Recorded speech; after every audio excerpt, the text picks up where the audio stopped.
అందరికీ మరణాత. దేవుని యొక్క సన్నిధిలో ఆయన మహిమ రాకడ కొరకు మనము సిద్ధపడవలసినటువంటి వారమై ఉన్నాం. ఈ దినములు అంత్యకాలము, అపాయకరమైనటువంటి దినములు. ఎన్నో రాకడ సూచనలు మనకు లోకంలో కనిపిస్తూ ఉన్నాయి. ప్రభువు పరిశుద్ధ గ్రంథములో వ్రాయించినటువంటి ప్రతి రాకడ సూచన కూడా జరిగిపోతూ ఉన్నది. కనుక సార్వత్రిక క్రైస్తవ సంఘం యొక్క బాధ్యత ఏ విధంగా ఉండాలి, కొన్ని మాటలను మనము ధ్యానం చేసుకుందాం. చూడండి, మత్తయి సువార్త 25వ అధ్యాయం 13వ వచనములో, ఆ దినమైనను గడి అయినను మీకు తెలియదు గనుక మెలకువగా ఉండండి. యేసు క్రీస్తు ప్రభులు వారు తెలియజేస్తూ ఉన్నారు, ఆ రాకడ గడియం మీకు తెలియదు కనుక మీరు ఆధ్యాత్మికంగా, ఆత్మీయంగా మీరు మెలకువగా ఉండండి. ప్రార్థనలో మీరు మెలకువగా ఉండండి. వాక్యమును ధ్యానము చేయటంలో మీరు మెలకువగా ఉండండి. పరిశుద్ధముగా జీవించటంలో మీరు మెలకువగా ఉండండి. శ్రమను జయించటంలో మీరు మెలకువగా ఉండండి. వాగ్దానములను జ్ఞాపకం చేసుకున్నటలో మీరు మెలకువగా ఉండండి.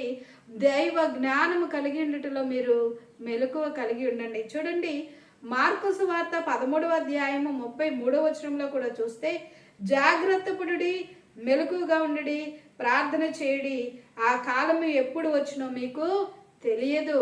జాగ్రత్త పడుడి. చూడండి, క్రైస్తవులైనటువంటి వారు ఆత్మీయ గర్వముతో ఉండేటువంటి వారు కూడా కొంతమంది ఉన్నారు. నాకు వాక్యం అంతా తెలుసులే, నేను ఎన్నో సంవత్సరముల నుండి క్రైస్తవ బిడ్డగా జీవిస్తూ ఉన్నాను, దేవుని బిడ్డగా ఉన్నాను, నేను ఎన్నో రక్షణ అనుభవములు కలిగి ఉన్నాను, నేను అనేక ఆత్మలను రక్షించి ఉన్నాను.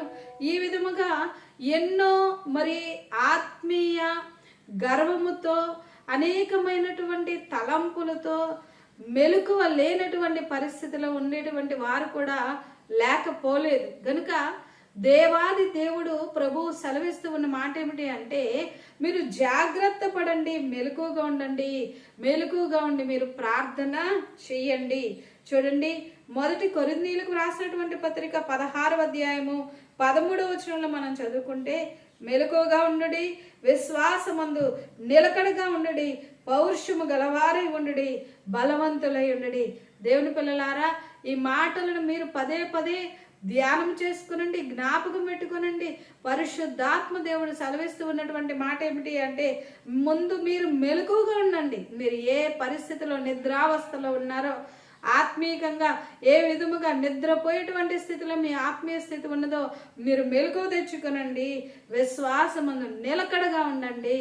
చూడండి, ఒకప్పుడు మొదటి ప్రేమ ఎంతో గొప్పగా ఉన్నది, విశ్వాసము ఎంతో ఘనముగా ఉన్నది. కానీ ఇప్పుడు నిలకడ లేదు.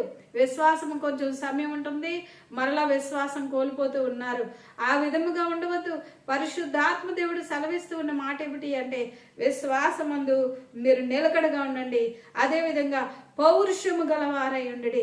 లోక సంబంధమైనటువంటి పౌరుషం, ఎవరో ఏదో అన్నారనేటువంటి పౌరుషం, ఈ విధముగా లోక సంబంధమైనటువంటి పౌరుషాలన్నిటినీ కూడా పక్కన పెట్టి దైవ సంబంధమైనటువంటి పౌరుషం, నేను దేవుని కొరకు ఈ పని చేస్తాను, నేను దేవుని కొరకు నిలబడతాను, దేవుని యొక్క సన్నిధిలో పట్టుదల కలిగి ప్రార్థన చేస్తాను, ఆత్మ సంబంధమైనటువంటి పౌరుషం మనం కలిగి ఉండాలి.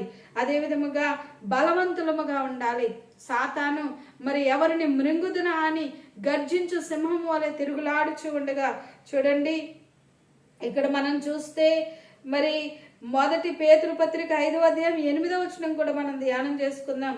నిబ్బరమైన బుద్ధి గలవారై మెలకువగా ఉండుడి, మీ విరోధి అయిన అపవాది గర్జించు సింహము వలె ఎవరిని మృంగుదునా అని వెదుకుచూ తిరుగుచూ ఉన్నాడంట. వెదుకుతూ తిరుగుతా ఉన్నాడంట, గర్జించు సింహం వలె సాతాను. దేవుని పిల్లలారా, జాగ్రత్తగా ఉండండి, దైవ పౌరుషం కలిగి ఉండండి, దేవుని యొక్క సన్నిధిలో రక్షణ కాపాడుకునండి. మన రక్షకుడైనటువంటి యేసు క్రీస్తు ప్రభులు వారు మన కొరకు సిలువలో ప్రాణం పెట్టి ఉన్నారు. ఆయన మనల్ని ప్రేమిస్తూ ఉన్నారు. మనకు ఆయన రక్షణను దానముగా దయచేసి ఉన్నారు. బలహీనతలను బాగు చేస్తారు, స్వస్థపరుస్తారు, ఏ సంబంధమైనటువంటి దీవులు అన్ని అనుగ్రహిస్తారు. కానీ వీటి వైపు చూడొద్దు, ఇవి శాశ్వతం అనుకొనవద్దు.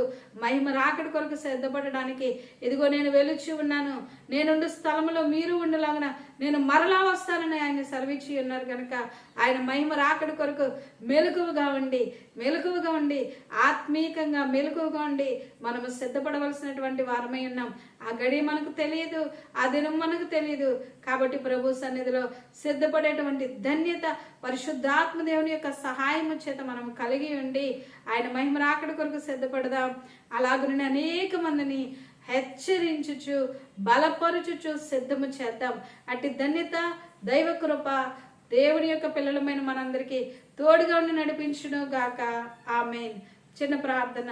పరిశుద్ధుడైన తండ్రి, లోకరక్షకుడైన దేవ, మీ ఘనమైన నామమునకు హృదయపూర్వకమైన వందనములు, స్తోత్రములు. ఈ సమయంలో ఈ మాటలు విన్నటువంటి మీ బిడ్డలైనటువంటి వారందరినీ కూడా మీరే పేరు పేరున ఆశీర్వదించి మీ సన్నిధి తోడుగా ఉంచి నాయన మీ మహిమ రాకడి కొరకు మమ్మలను సకల పరిశుద్ధులను సిద్ధము చేసి కావలసిన ప్రతి అవసరత తీర్చి మహిమ పొందమని యేసయ్య పరిశుద్ధమైన నామంలో వేడుకుంటూ ఉన్నాము పరమ తండ్రి.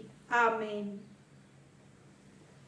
దైవాశీర్వాదములు మెండుగా మీకు మీ కుటుంబమునకు కలుగును గాక. ఆమేన్. God bless you.